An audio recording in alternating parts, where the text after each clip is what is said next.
नमस्कार, आप देख रहे हैं प्राइम टीवी और मैं हूं आपके साथ मुस्कान अजमानी। रुक करेंगे इस वक्त की बड़ी खबर की ओर, जहां लोकसभा चुनाव के सियासी समर में ताबड़तोड़ चुनावी प्रचार शुरू हो चुके हैं। इसी बीच बसपा सुप्रीमो और सीएम योगी आदित्यनाथ आज बिजनौर में रैलियां करने वाले हैं। जहां सीएम योगी चंदन चौहान के पक्ष में वोट मांगेंगे तो वहीं बसपा सुप्रीमो विजेंद्र सिंह चौहान के लिए समर्थन मांगती हुई नजर आने वाली है। तो पश्चिमी यूपी के रण में सीएम योगी आदित्यनाथ के साथ ही बसपा सुप्रीमो, सपा सुप्रीमो हर एक पार्टी एक्टिव हो चुकी है। इसी कड़ी में आज सीएम योगी आदित्यनाथ जहां एक तरफ सहारनपुर में एक विशाल रोड शो करते हुए नजर आएंगे तो वहीं दूसरी तरफ बिजनौर में अपने प्रत्याशी के समर्थन में वो जनसभा करते हुए भी नजर आएंगे। और वहीं बसपा सुप्रीमो मायावती भी बिजनौर के रण में आज रहेंगी। तो आज बिजनौर का सियासी पारा हाई होने वाला है, क्योंकि आज बिजनौर में दो दिग्गज नेता मौजूद रहेंगे और दोनों ही दिग्गज नेता अपने अपने पार्टी के प्रत्याशियों के समर्थन में वोट मांगते हुए नजर आएंगे। लेकिन इस बार का समीकरण बेहद अलग है, बेहद दिलचस्प है। 2019 के लोकसभा चुनाव में सपा और बसपा का गठबंधन था और यह सीट बसपा के खाते में गई थी। मलूक नागर बसपा से सांसद चुने गए थे, लेकिन इस बार मायावती एकला चलो की राह पर हैं। इस बार रालोद बीजेपी के साथ है, तो वहीं इस बार सपा और कांग्रेस एक साथ मिलकर चुनाव लड़ रही है। तो इस बार के समीकरण क्या होंगे, जनता का रुझान क्या होगा, यह देखना बेहद दिलचस्प है। और इस सीट पर बीजेपी जीत कैसे हासिल करेगी, यह भी देखना बहुत दिलचस्प होगा। तो बिजनौर लोकसभा के अगर रण पर हम गौर करें तो 2014 में भारतेंद्र सिंह चुनावी मैदान में उतरे थे, बीजेपी की तरफ से इन्होंने जीत हासिल की थी। वही शाहनवाज राणा सपा की तरफ से उतरे थे, लेकिन ये दूसरे नंबर पर रहेंगे। और 2019 में समीकरण काफी हद तक बदल भी गए थे। तो 2014 में जहां ये सीट बीजेपी के पास गई थी, तो 2019 में ये सीट बीजेपी के हाथ से चली भी गई थी। देखिए 2019 के आंकड़े आपको दिखा रहे हैं।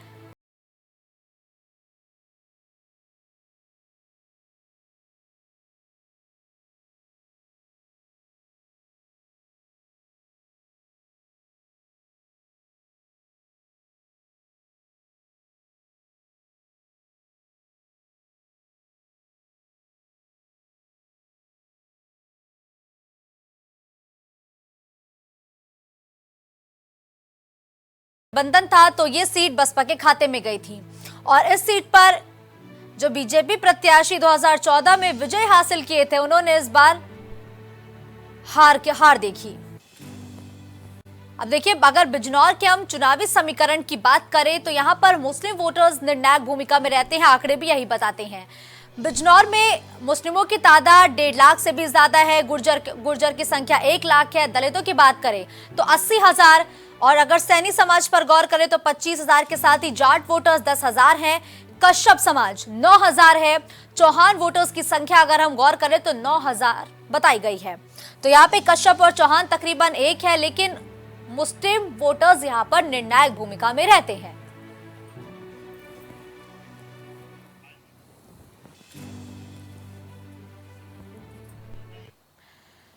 तो इस खबर पर ज्यादा जानकारी के साथ अभिनव लाइव जुड़ चुके हैं। अभिनव, आज पश्चिमी यूपी के बिजनौर का जो सियासी पारा है जबरदस्त तरीके से हाई होने वाला है, जहां एक तरफ सीएम योगी आदित्यनाथ बिजनौर में जनसभा करेंगे, अपने प्रत्याशी के समर्थन में वोट मांगेंगे, तो वहीं बसपा सुप्रीमो मायावती भी आज बिजनौर में रहेंगे। आज बिजनौर का तापमान कैसा रहने वाला है अभिनव, और कौन से नेता का कार्यक्रम कितने बजे निर्धारित है, प्रशासन कितना तैयार है?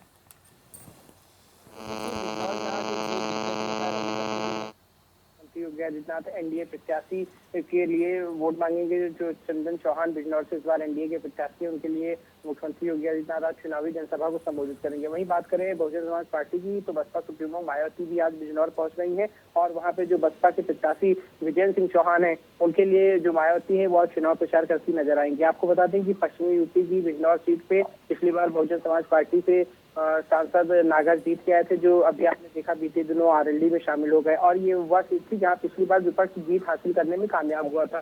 तो कहीं ना कहीं बिजनौर सीट पे इस बार फिर से एक बार जो विपक्ष है वो लगातार पूरी तरीके से कह सकते हैं सक्रिय नजर आ रहा है और पश्चिमी यूपी की तमाम सीटों पर लगातार विपक्ष चुनाव प्रचार करता हुआ दिख रहा है, जिसके चलते आज उसी क्रम में देखिए मायावती आज चुनाव प्रचार करने जा रही हैं। वहीं भारतीय जनता पार्टी की बात करें तो मुख्यमंत्री योगी आदित्यनाथ खुद आज बिजनौर दौरे पे हैं और बिजनौर में चुनावी जनसभा को संबोधित करेंगे, क्योंकि बिजनौर वह सीट है जहां 2019 में भारतीय जनता पार्टी को हार का सामना करना पड़ा था, लेकिन उस समय सपा बसपा का गठबंधन था और इस बार सपा कांग्रेस का गठबंधन है और बसपा अलग चुनाव लड़ रही है। तो ऐसे में यहाँ काफी समीकरण सबसे बदल चुका है। ऐसे में देखने वाली बात होगी कि इस बार बिजनौर में क्या कुछ होता है, बिजनौर की सीट कौन निकालता है, क्योंकि इस बार ठीक है। बिल्कुल अभिनव, मैं अपनी टीम से बोलूंगी लगातार यहाँ के जो आंकड़े हैं वो दिखाते रहे ताकि हमारे दर्शक समझ पाए कि वहां पर कौन सी जाति कितनी निर्णायक भूमिका में रहती है। तो आधी स्क्रीन पर मैं चाहूंगी कि चलाते रहो उस ग्राफिक्स को। लेकिन देखिए अभिनव, इस सीट पर जो आंकड़े फिलहाल बता रहे हैं कि यहाँ पे मुस्लिम वोटर्स निर्णायक भूमिका में रहते हैं और यही वजह है कि जब 2019 में बसपा और सपा का गठबंधन था तो ये सीट बसपा के पास गई। फिलहाल अब मलूक नागर ने बसपा से इस्तीफा दे दिया है। ऐसे में बसपा के लिए ये राह कितनी मुश्किल होने वाली है? क्या मायावती के आज दौरे करने से, जनसभा करने से समीकरण बदल सकते हैं?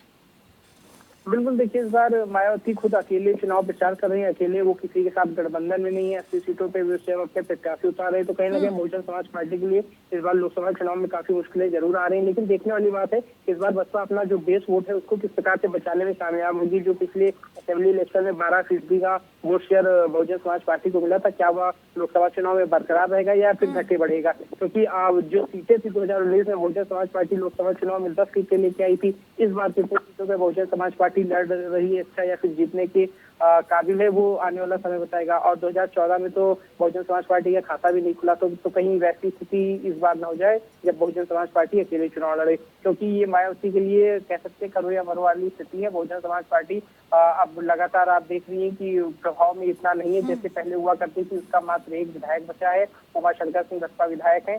और उसके अलावा सांसद की बात करें तो 10 सांसद तो सपा बसपा गठबंधन से जीत के आए थे। लेकिन इस बार जब बसपा अकेले चुनाव लड़ रही है तो बसपा कितने सांसद जिताने में कामयाब हो जाएगी, ये अपने आप में एक बहुत बड़ा सवाल है। और पश्चिमी यूपी में विपक्ष को ज्यादा आस है, इसलिए पश्चिमी यूपी में देखिए मायावती लगातार सक्रिय नजर आ रही है और भारतीय जनता पार्टी भी उसी हिसाब से पश्चिमी यूपी में मेहनत कर रही है। आरएलडी को साथ लेके आई है और तमाम समीकरण पश्चिमी यूपी में साध रही है। हरियाणा के सीएम की रैली कराने जा रही है, जयंत चौधरी से प्रचार करा रही है, मुख्यमंत्री योगी आदित्यनाथ, गृहमंत्री अमित शाह, पीएम मोदी, राजनाथ सिंह, सब दिग्गज नेता पश्चिम में इस समय डेरा डाले हुए हैं। जी बिल्कुल, देखिए अभिनव, पश्चिमी यूपी में चूंकि पहले और दूसरे चरणों में लोकसभा चुनाव होने हैं, लाजमी है कि हर एक पार्टी के नेता का जमावड़ा वहां पर लगा रहेगा। लेकिन अब वापस आते हैं बिजनौर पे। देखिए बिजनौर में आज जिन दो पार्टियों के कद्दावर नेता मौजूद रहेंगे वो दोनों ही पार्टियों के लिए एक चैलेंजिंग सीट होने वाली है, क्योंकि जहां एक तरफ बीजेपी मिशन 80 के लक्ष्य को लेकर चल रही है तो बीजेपी के सामने इस सीट को जीतने की चुनौती है और मायावती के सामने यानी कि बसपा सुप्रीमो के सामने इस सीट को बचाने की चुनौती है। तो इन दोनों ही पार्टियों के जब आज नेता चुनावी मैदान में उतरेंगे तो क्या माना जाए कि एक तरीके से शक्ति प्रदर्शन देखने को मिलेगा बिजनौर में?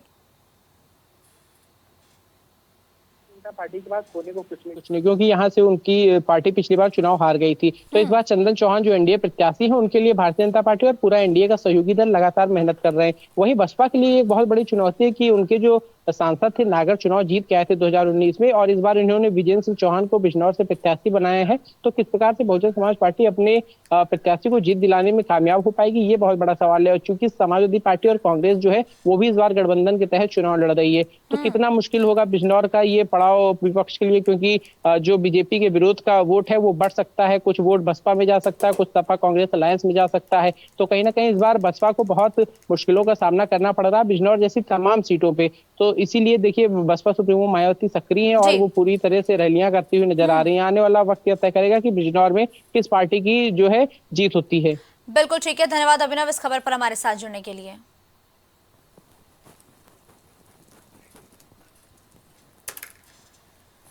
तो बिजनौर के रण में आज दो दिग्गज नेता नजर आएंगे। दोनों ही दिग्गज नेता अपने अपने पार्टी के समर्थन में विशाल जनसभा करेंगे या यूं कहे कि शक्ति प्रदर्शन करते हुए नजर आने वाले हैं। तो जैसे जैसे लोकसभा चुनाव नजदीक आ रहे हैं देश में सरगर्मी और तेज हो रही हैं। हर तरफ चुनाव प्रचार का शोर सुनाई दे रहा है। यूपी के 80 लोकसभा सीटों पर सभी राजनीतिक दलों की पैनी नजर है और यही वजह है कि सभी पार्टियां चुन चुन कर अपने उम्मीदवारों को चुनावी मैदान में उतार रही हैं। वही समाजवादी पार्टी ने मैनपुरी से डिंपल यादव को एक बार फिर से अपना उम्मीदवार बनाया है, जिसके बाद डिंपल एक बार फिर से यहां से ताल ठोकने के लिए तैयार हैं। डिंपल यादव आज मैनपुरी में अपना नामांकन पत्र दाखिल करेंगी। इस दौरान उनके पति और सपा प्रमुख अखिलेश यादव मौजूद रहेंगे। इसके साथ ही परिवार के अन्य सदस्यों के भी इस कार्यक्रम में शामिल होने की पूरी उम्मीद है और बताया जा रहा है कि डिंपल के नामांकन में भारी भीड़ भी जुट सकती है। पूरे यूपी से पार्टी के नेता और कार्यकर्ता मैनपुरी पहुंचेंगे। इस दौरान एक मेगा शो का भी आयोजन किया जाएगा।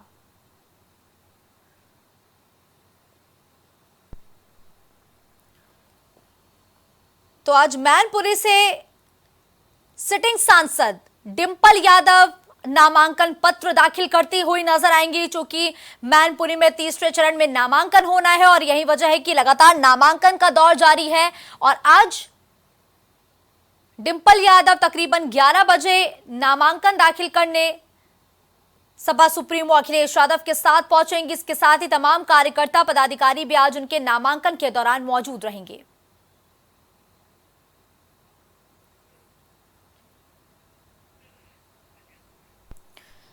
तो इस खबर पर ज्यादा जानकारी के साथ राजेश फोन लाइन पर जुड़े हुए हैं। राजेश, आज डिंपल यादव अपना नामांकन पर्चा दाखिल करती हुई नजर आएंगी, कितने बजे का वो समय बताया जा रहा है? इसके साथ ही जब वो नामांकन पत्र दाखिल करेंगी तो कौन कौन उनके साथ मौजूद रहेगा?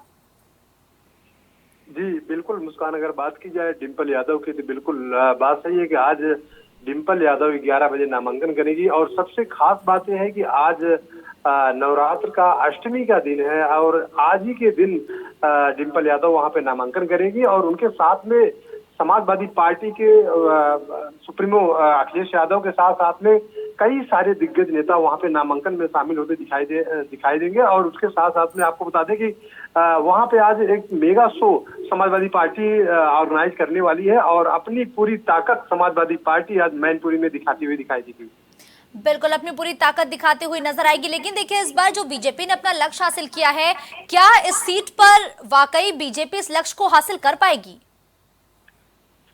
मुस्कान जी, देखिए, जहां तक अगर बीजेपी की बात करें तो बीजेपी के कद्दावर मंत्री हैं और इस समय वहां मैनपुरी से ताल ठोक रहे हैं लेकिन जयवीर सिंह। लेकिन जहां तक बात की जाए मैनपुरी की, तो मैनपुरी जो है ये समाजवादी पार्टी का गढ़ माना जाता है और स्वर्गीय मुलायम सिंह जी जो थे वहां पे, वो उनका क्षेत्र है और उनका गढ़ बिल्कुल समाजवादी पार्टी का पूरी तरह से गढ़ माना जाता है। तो जाहिर सी बात है कि वहां पर समाजवादी पार्टी से टक्कर लेना बीजेपी को, मुझे लगता है कि ज्यादा कुछ खास नहीं दिखेगा। लेकिन देखिए राजेश, जिस तरीके से बसपा ने अपनी सूची जारी की है, इसमें मैनपुरी से डिंपल यादव के खिलाफ बसपा ने अपना प्रत्याशी बदल दिया है। इस बार बसपा की तरफ से भी यादव फैक्टर या यूं का यादव कार्ड खेला गया है। तो क्या ऐसा हो सकता है कि इसका खामियाजा इंडिया अलायंस या यूं का समाजवादी पार्टी के प्रत्याशी डिंपल यादव को उठाना पड़े? मुस्कान, देखिए, अगर बात कही जाए बसपा की तो मुझे नहीं लगता, क्योंकि बसपा का जो जनाधार था, बसपा उस जनाधार को खोती हुई नजर आई है। और पीछे अगर पिछले चुनावों की बात की जाए तो पिछले चुनाव में भी समाजवादी पार्टी से गठबंधन था, इसलिए उनकी सीटें, बसपा की सीटें आई थी।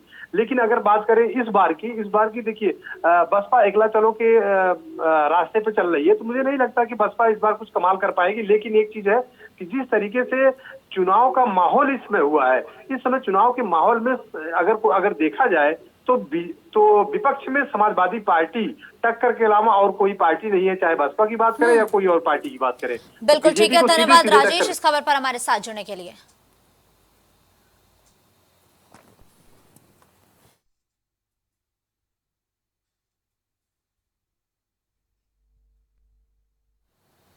तो बसपा की 5वीं लिस्ट भी जारी हो चुकी है। इसमें 11 प्रत्याशियों के नामों का ऐलान बसपा की तरफ से किया गया है। मैनपुरी से सपा प्रत्याशी डिंपल यादव के सामने शिव प्रसाद यादव को उतारा गया है, यानी कि यहां पर बसपा ने यादव कार्ड खेल दिया है।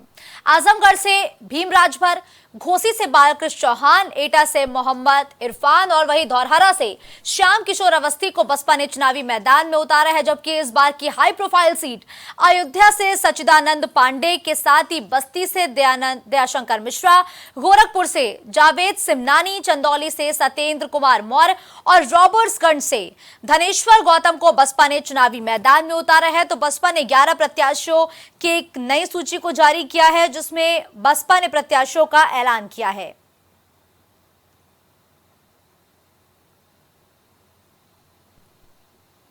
तो डिंपल यादव के खिलाफ बसपा ने यादव कार्ड खेला है और नामांकन से महज 2 दिन पहले बसपा ने भी मैनपुरी से अपने प्रत्याशी को बदला है और 11 नामों की जो लिस्ट जारी की गई है इसमें मैनपुरी से मौजूदा प्रत्याशी शिव प्रसाद यादव का नाम भी घोषित किया गया है।